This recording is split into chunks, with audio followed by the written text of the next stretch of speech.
A night out at the Cheesecake Factory is an extremely memorable dining experience. From the bizarre decor to the enormous portion sizes, not to mention its decadent selection of cheesecakes, this restaurant has earned a well-deserved reputation for going big. Obviously, the Cheesecake Factory is best known for its cheesecakes. While the restaurant's savory offerings are good too, cheesecakes are the main event. But what you may not know is that the restaurant originally started with just one recipe for an original cheesecake. Evelyn Overton found a recipe in a newspaper, and the rest was history. In an interview with Vice, David Overton, Evelyn's son and the actual founder of the Cheesecake Factory, said that his mother used the recipe to start her own business out of her home in Detroit. He explained, "She took all of her equipment from this store in Detroit. She moved it into her basement, and then for 25 years, she made cheesecakes in Detroit out of her basement." According to ABC News, the recipe is pretty basic, but Evelyn clearly knew what she was doing. Her cheesecake business became a success, allowing her to help support her family without even leaving her home. Although Evelyn Overton's business started in Detroit, it was in California that it really began to pick up speed. Her son explained to Vice that at the time that Evelyn and her husband Oscar decided to move, she made cheesecakes more as a hobby than anything else. But David Overton encouraged his mother to turn her passion into a serious business pursuit. Even in California, however, things started out slowly. Oscar propelled the business by driving door to door to restaurants trying to sell them cheesecakes. But David knew his parents were capable of more. He told Vice, "I felt they were a little too mom and pop. I always felt I was good at business, knew I was good at business. The band I was in, I always took the business role. I moved down here and everything really started to go well." With some guidance from David, Evelyn started providing the Los Angeles area with a variety of cheesecakes in an effort to take her business to the next level.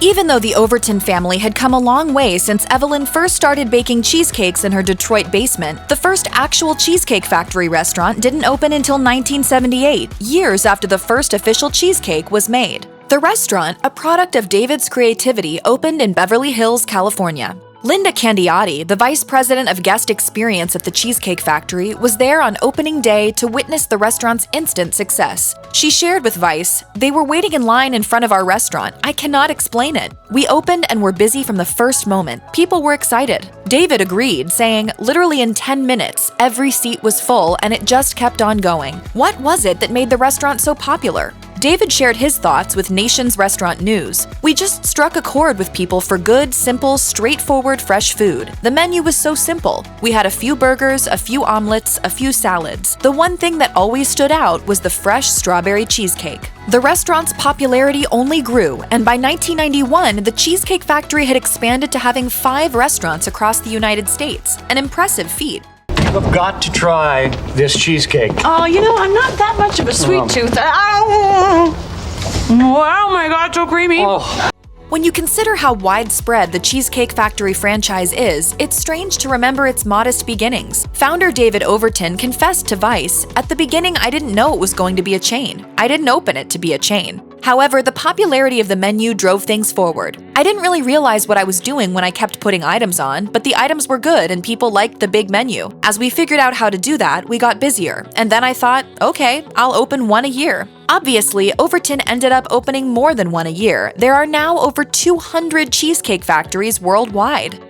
Although the Cheesecake Factory's menus started out small, anyone who's been there in recent years can tell you that it didn't stay that way. In fact, it's more of a book than a menu. According to Thrillist, the menu is actually 21 pages long and has 250 items on it, which can make ordering a real struggle. But how did this transformation occur? Founder David Overton told Thrillist that when the Cheesecake Factory first opened, he was one of the people cooking, so the menu was relatively simple. He explained, "I wasn't a chef, I had no experience in the restaurant business either, and I didn't want any chef we hired to walk out on me. So I made sure that everything we served was something I could make myself." As Overton got more comfortable cooking, he started to expand the menu, modifying dishes he'd enjoyed at other restaurants. Eventually, the growth became part of the restaurant's draw. Overton told Thrillist, "Finally, I thought, well, there's nothing that America wants that we shouldn't be able to put on the menu, so we just kept at it." 4 combos, extra bacon on the side, 2 chili cheese samplers, a basket of liver and onion rings, a catch of the day, and a steak cut in the shape of a trout. With a menu as large as the Cheesecake Factory's, it would be pretty understandable for the restaurant chain to never really change what they offer. After all, with 250 items to choose from, how could anyone ever get bored of the menu? But in fact, the company switches things up more often than you'd think. Of course, the Cheesecake Factory always keeps its most popular items on the menu, but it also rotates in new items on a regular basis. In an interview with Nation's Restaurant News, David Overton explained the menu system. "We've changed the menu twice a year, every year for 40 years. We don't rest on our laurels. There's nothing that America wants to eat that can't go on the Cheesecake Factory menu, and I think we've improved it." It's unclear when exactly those menu changes take place, but in an interview with Thrillist, Overton mentioned that when the restaurant first started, they changed the menu in June and December. So if you want to try new items, try going in one of those months and see if you can detect any changes.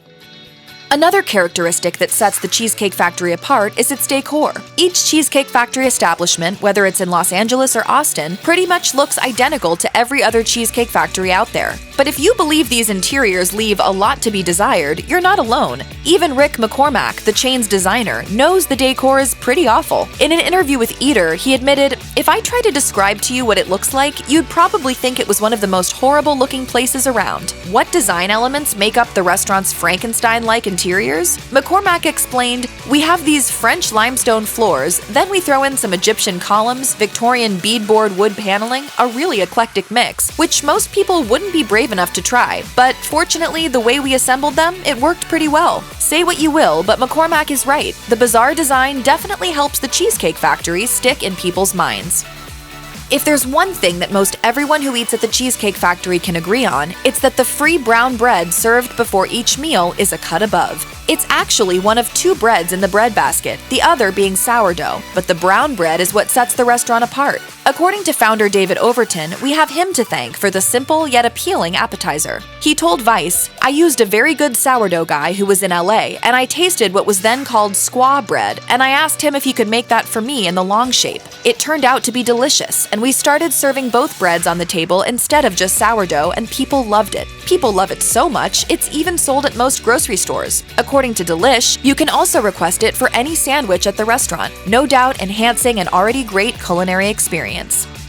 When most people think of the Cheesecake Factory, they probably think of the wacky decor, large menu, and of course, the decadent cheesecakes. But there's another thing the restaurant is known for, and it might surprise you. Believe it or not, the Cheesecake Factory is reported to be a great place to work. In 2020, the chain was ranked as the 12th best place to work by Fortune, marking its 7th year on the publication's 100 Best Companies to Work For list. What makes it such a great employer? For one thing, the restaurant has a conscience. Since 2008, the company has donated £5.6 million of excess food to soup kitchens, shelters, transitional housing, and after-school programs. Cheesecake Factory employees have also had very positive things to say about company management. Fortune quoted one employee as saying, "I would say that the openness and supportive management team is unparalleled to anywhere else I have worked."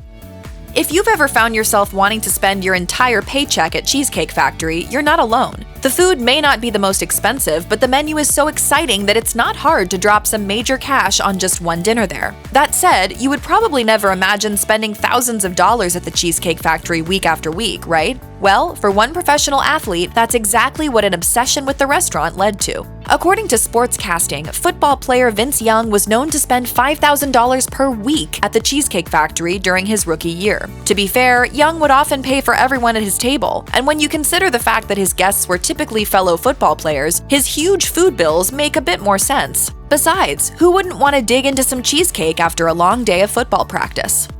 The Cheesecake Factory walks a fine line between casual chain restaurant and special night out. Sure, you don't need to get all dressed up to go eat there, but it's definitely a lot nicer than your average Chili's, which is kind of the point. According to founder David Overton, the Cheesecake Factory wants to be a little nicer than your typical chain restaurant. He told Vice, "We coined the phrase upscale casual dining. For the most part, if you had more money, you would come to Cheesecake." Linda Candiotti agreed. "We had business people, we had stars, we had actors. Sylvester Stallone came in and I seated him and he wanted that table by the window, but I had people waiting. I said, I can't give it to you, come back in a half hour." A moderately priced restaurant that's so successful it's turning away Sylvester Stallone? That's about as upscale casual as it gets.